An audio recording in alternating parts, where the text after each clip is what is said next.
சென்னை பூந்தமல்லி அருகே big pass நிகழ்ச்சியை கண்டித்தும் அதன் படப்பிடிப்பை நிறுத்தக் கோரியும் போராட்டம் அறிவிக்கப்பட்டிருப்பதால் காவல்துறையினர் குவிக்கப்பட்டிருக்கிறார்கள். தமிழக வாழ்வு உரிமை கட்சி சார்பில் அதன் தலைவர் வேல்முருகன் தலைமையில் தான் தற்போது ஆர்ப்பாட்டம் நடைபெறுகின்றது. அதற்கான ஆயத்த பணிகள் பூந்தமல்லி அருகே இருக்கக்கூடிய செம்பரம்பாக்கத்தில் நடைபெற்று வருகின்றது. இது ஒருபுறம் இருக்க, ஆவடி காவல் ஆணையர்கள் சார்பில் இந்த தமிழக வாழ்வு உரிமை கட்சி சார்பில் நடைபெற்றிருக்கும் ஆர்ப்பாட்டம் அதே சமயத்தில் இந்த பிரபல EVP பிலிம் சிட்டி என சொல்லப்படும் இந்த வேல் பிலிம் சிட்டி வாயிலில் ஏறத்தாழ 300 போலீசார் குவிக்கப்பட்டிருக்கின்றனர். பாதுகாப்பு கருதி இந்த நடவடிக்கை மேற்கொள்ளப்பட்டிருக்கின்றது.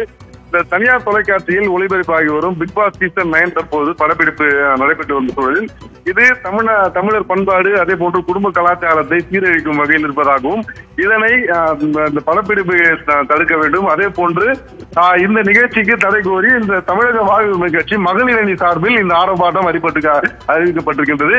1000க்கும் மேற்பட்டோர் வேல்முருகன் தலைமையில் ஒன்று கூடுவார் என அறிவிக்கப்பட்டுள்ள நிலையில் முன்னேற்பாடாக ஆவடி காவல் சார்பில் நசரத்பேட்டை போலீசார் தற்போது 300 பேர் குவிக்கப்பட்டிருக்கின்றனர்.